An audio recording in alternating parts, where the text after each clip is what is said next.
I have Kevin Jones, founder and CEO of Blue Wire Media, and our careers have paralleled each other, although he's a little younger. Kevin, welcome to the Playbook. David, thanks for having me, man. I'm excited to be here and tell my story to your listeners. And well, your story is exactly what I was thinking when I accidentally started the Playbook. I thought, man, I know a ton of guys like Kevin Jones that have worked in the sports industry, are interested in helping other people get into the sports industry, to utilize sports as a backdrop to compensate us for probably lack of talent of playing sports ourselves, meaning we're, frustrated professional athletes, you and I, and we utilized a different manner to get involved and integrate ourselves within sports. And now we're both involved in podcasting. And so I kind of want to talk to initially, how does that work?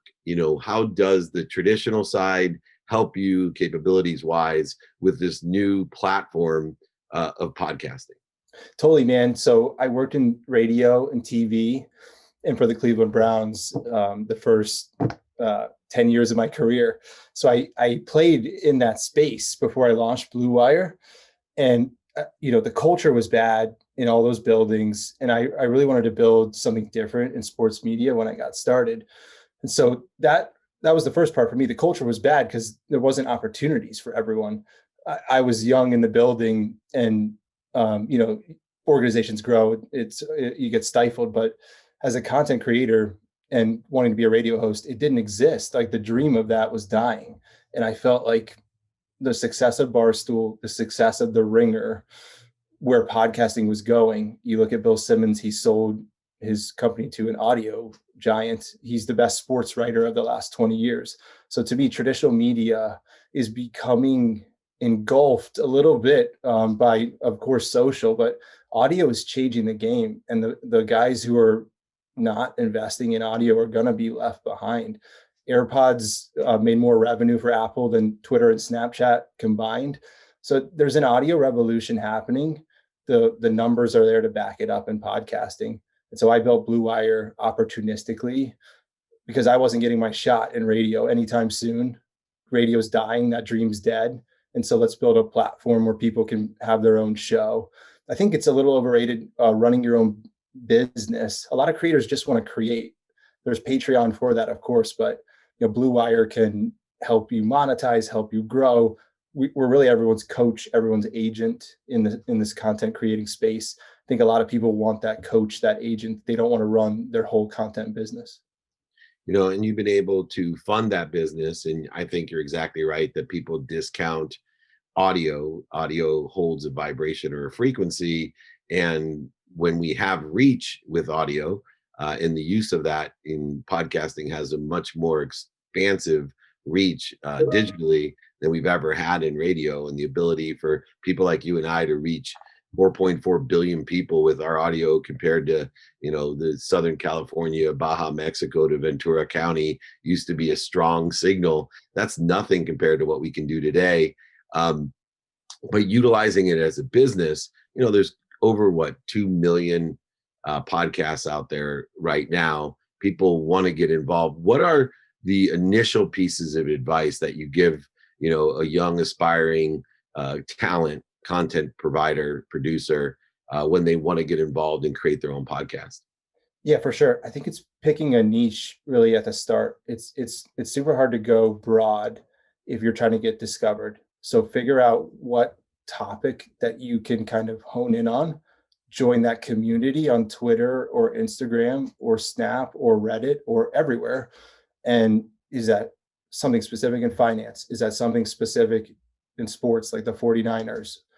If you talk generally and you're just getting started, you better be unbelievable. You better have the best connections, or it's just going to take you a lot longer to get discovered. I think the world is going niche. Netflix has thousands of shows, Hulu the same, and they're on every topic that you can imagine. And I think audio is the same way. So the best advice I can give someone is figure out that niche, and it can be specific. It can be very hyper specific, and you can build that audience over time. You will find enough people who like what you're talking about.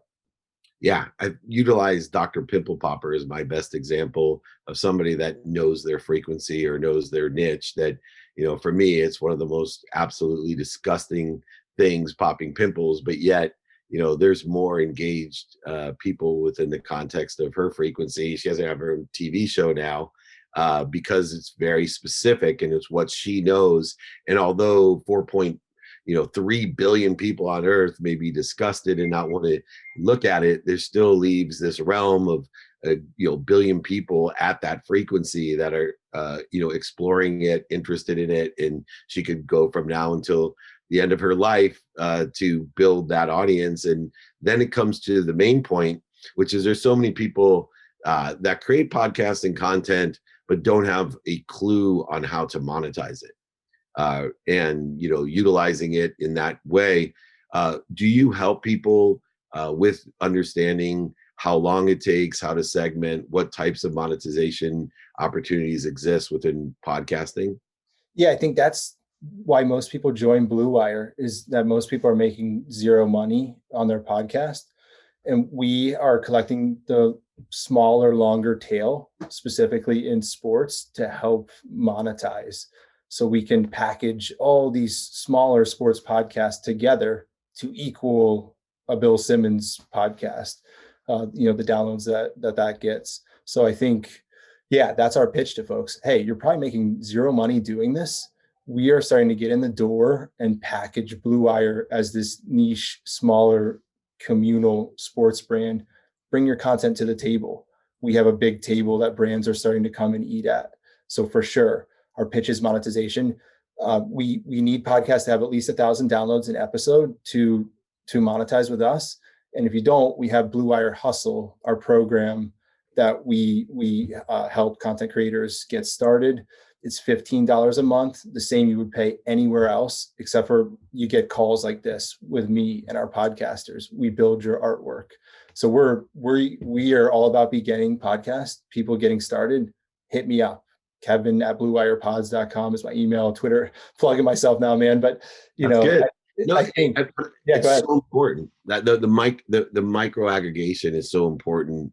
And I do think, Kevin, I'd love you to touch on, I don't think people can fathom how this all works and the potential that we all have. Meaning that, traditionally, I use this as an example. I'll put up something and get 60,000 downloads on something, and my team's disappointed. And I think to myself, even just 3 years ago, if someone said, "Hey, Dave, I want you to come on stage for 20 minutes and interview Kevin Jones from Blue Wire Media, and you're going to have 60,000 people watching and listening to you," I'd be like on fire, bragging to everybody that I'm going. That's an NFL stadium. You know what I'm saying? Exactly. That's why I tell our team, like, we're getting 6 figures plus downloads daily. I'm like, we're selling out a concert hall right now. People, just think of it that way, because digitally we look at these numbers. What do they mean? We're all experiencing content this new way from our home, but the reach is still there. The numbers are still real. And I think it's important because, it's not easy to get 1,000 downloads. I was blessed because of my, past experience with Leigh Steinberg and Sports One Marketing and Warren Moon and being on the Olympic Committee and all the things I had tremendous access to begin with. But, it was amazing, the numbers of, who I had and how long it took, with over 600 episodes now, to get significant numbers and downloads and views and all types of other things that I've been able and been blessed. And I'm featured on Spotify, I'm featured on Entrepreneur, I'm on every platform. And I think people have an unrealistic view with the 2 million podcasts out there that they're like, 1,000 downloads should be easy. How long should it take someone to get that many downloads when in your hustle program? It really just depends. Following is kind of an interesting number. It's how many of your followers are engaged in your content. That takes years really to build, to get to 1,000. If you're just starting on Twitter and you have 100 followers, you need to almost be tweeting daily and throwing yourself out there, following other people. That's how your initial listeners will start to populate. But if you've been around a while and you've been thinking about launching a podcast, you have 1,000 followers or close to it. It'll take at least a year. You gotta show up and be consistent and tell people what you're providing. Your best friends in the world can love you. They're also busy, and if your content's not that good, even your friends aren't gonna like it. So everyone launches a podcast. They have their immediate 50 to 100 people that listen, their closest friends, their people they went to church with, whatever. They're people on Facebook. You got to break out of that, and you got to create something good, something headline worthy. You got to have a good take. We say podcast is where you show your brain, and you got to figure out where to show that other places too. Instagram, you can show your brand. Twitter, you can show your brain off there. We try and teach people these little tricks. Everyone's playing on platforms. That's what the game is these days. And tailor your content a little bit to each platform. And you've been able to attract, not only great athletes. I noticed, Sue Bird's one of my favorite, but you apply the 80-20 rule to your business. And I think, I've always applied it in productivity and engagement and in sales, but I hadn't really thought about it in the respect of the breadwinners of podcasting. How do you utilize the 80-20 rule within Blue Wire to maximize the opportunities for those that, can't fall within the 20% that are breadwinners? Yeah, my podcast initially, when I got this whole thing started, podcast number 1 fell in that 80% bucket. I worked my ass off for years. I had 5,000 listeners per episode, which I felt was respectable. I was covering the 49ers. I left KNBR, the local radio station here, and just kept podcasting. Those 5,000 fans believed in me and tweeted me harder than the reporters on the scene. And there was this whole thing. Wait a second, I'm adding value here. I don't have a media credential, but the fans, what I'm saying, they're retweeting it. They're engaging with it. I'm changing fans' opinions and behaviors. Are they going to buy a ticket to the game this week? Are they going to watch it this week? What does Kevin say? And to me, I built the credibility where I didn't need the press pass anymore. And even though I'm not getting 60,000 downloads, that pocket of 49ers world who is listening to Kevin is, being swayed about how they think about the team. And I think those voices, as you said, micro aggregated together, are loud together, all in one. To me, that's the new age personality. I think the Athletic made the wrong bet. They bet on beat reporters, and the younger generation likes Kevin Jones's, Sam Esfandiari's, Scott Ryan's on our team. These local influencers who grew up rooting for the teams, who are ready to say the real stuff. And, reading a 1,000-word article every day is just not, it's not exciting anymore. It's not. Yeah, it's been fun to me to watch some of the middle-aged celebrity radio stars that I've known try to transform into, like Scott Kaplan down in Southern California is one of my favorites, and been coaching him on utilizing, this new platform, which would he be, perfect to also explore Blue Wire as well. Now you have, I believe, over 140 different podcasts now, all aggregated on Blue Wire. Where and how many podcasts do you see in 2021 signing on with Blue Wire? Yeah, when we say 140, that's just for our network. We want to grow Hustle into the biggest, baddest podcast community, to rival Anchor, to rival where anyone's uploading. So we want to have thousands of podcasters in Blue Wire Hustle. And then we're going to be selective. You got to have 1,000 downloads to get to Blue Wire's network to monetize. And you got to be good. You got to have a following. And so we're selective there. But we want to we add about a podcast a week, really. And we have a whole pipeline. We treat this like it's sales, like it's sales. We have Salesforce. That's where we talk to content creators. We put their name in there. We build a profile for them. And those are our clients. We work for our podcasters. We serve these content creators who are the new generation of media. And are you proactively looking into each of the professional teams that exist in all the major stick and ball sports and some of the subsidiary sports for those people like yourself? Since the business model, the attraction that people want to listen to Kevin Jones, are you looking for more Kevin Joneses, or are you waiting for them to call you?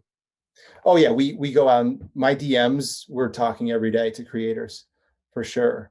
Um, we're looking for more people like myself that we find, but yeah, we take inbound for sure. We've worked with plenty of people who hit us up first.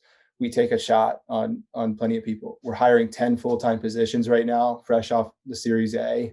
So, we just hired a really legit marketing person from a huge company that I think is really going to build a strong brand for us. Right now, Blue Wire, those two words, we've got to make them mean something. They're starting to a little bit. We're going to invest in the brand. We're going to invest internationally.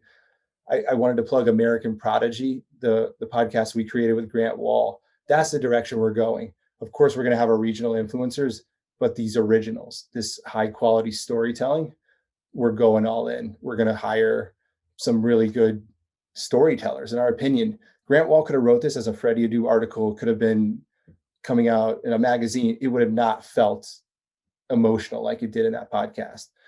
You got Freddie Adu. There's something about sound, as you said at the beginning of this, David. Sound, it's emotional. And I think we're going to be playing into that with the storytelling. I agree. Last question real quick is on the branding opportunities.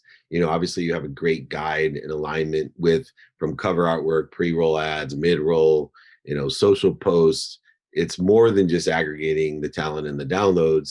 It's knowing how to utilize the branding opportunities and educating everyone within the Hustle program, as well as your normal network, how to maximize the different opportunities that exist. And I believe are really pre-chasm, meaning we haven't even seen the start of this. I was just on an esport interview and I, had said, as big as this is, and as long as it's been around, there's most of the people in the world don't know what's going on. Most people don't know the business of podcasting and the opportunities that exist. What opportunities do you see and where do you think the business is today compared to where it'll be a decade from now? Oh man, this is where I get off my rocker. You're going to think the UFO guys here. No, I love that. Good. Apple or Snap is going to come out with the interactive glasses in the next 5 to 7 years. That's going to, I don't know, change how we even use our cell phone. So you're talking about total content immersion into the AR glasses, getting it correct, being in a Zoom where it feels like we're in the same room. When you listen to audio, I think there'll be more video components to podcasts when those glasses come. Snackable is going to get there. I don't use Alexa a lot. The younger generation really does. They're growing up with it. And so I think that integration will be coming. Shorter form news updates, sports on Alexa, on the Google Home, the smart devices. I just think once these smart cars are figured out and no one's driving anymore, you're talking 10 years from now, but the content consumption is just going to skyrocket because we're not going to be working as much or driving as the chores are going to be, we're just going to be consuming a lot of stuff. And it's going to get scary, I believe, how closely we're going to be integrating with technology as humans. But I think we're scratching the surface. My quote in the Axios article was, podcasting is becoming the new books, audio books, and it's happening. I think so. How we teach humans, how we teach kids, our big vision, man, is Hustle becomes a college. Like, we have people coming to school, startup school, and yeah, man, I told you, UFO time, off my rocker, Blue Wire college football team. I'm a big fan of, I'm saying the B school is going to change the E school, and I can see Blue Wire Media, Blue Wire Hustle program being part of that E school that so many kids are going to be, just seeking to get into and to understand as we move forward in the next decade. You definitely on the cutting edge of what I believe is the future of content.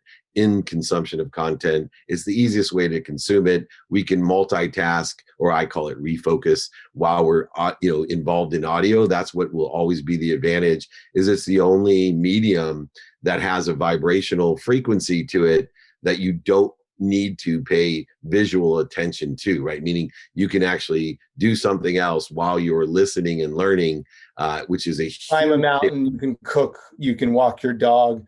I think that's the cool part about driver be driven by driver be Amazon, or someone will do the right marketing, the commercial campaign of it. It hasn't been shown. You can listen to a podcast doing anything in the world, which is just, it's so powerful. And we're going to, And when we go back to the UFO e-school idea, imagine you could actually work out while you're learning. And I've been doing it for years just on audiobooks. You know, I'm one of the freaks of the week that have listened to Wayne Dyer's Power of Intention and Napoleon Hill's Think and Grow Rich and Good to Great, and all of the great books that I've listened to have been when I work out. Right. And people are like, how do you have time to read all these things? I'm like, I've never read them. I've only listened to them. You know, I stopped reading after law school. I listen to everything, and I can do those two things at once, which makes me very productive, and it keeps things accessible to me. Well, I think Blue Wire is on the cutting edge. I can see why Baron Davis and all my boys, Prakash, have invested in you. I am here as a big supporter. Love to learn more for myself on how I could use the playbook on Blue Wire in the sports realm, especially. Kevin, man, thank you so much. You can find Kevin at Blue Wire Pods and Blue Wire NFL, I think, and a few other Blue Wires out there. Check it's everywhere. Yeah, Blue Wire. We're pushing it out there. David, thanks so much for having me, man. It was a pleasure to go back and forth here. We'll definitely be talking more. Absolutely. It's great to have an expert of podcasting on your podcast. It's like interviewing Katie Couric. A lot of pressure when you're a podcaster. Anyway, what a pleasure it is. I have Kevin Jones, CEO and founder of Blue Wire Media.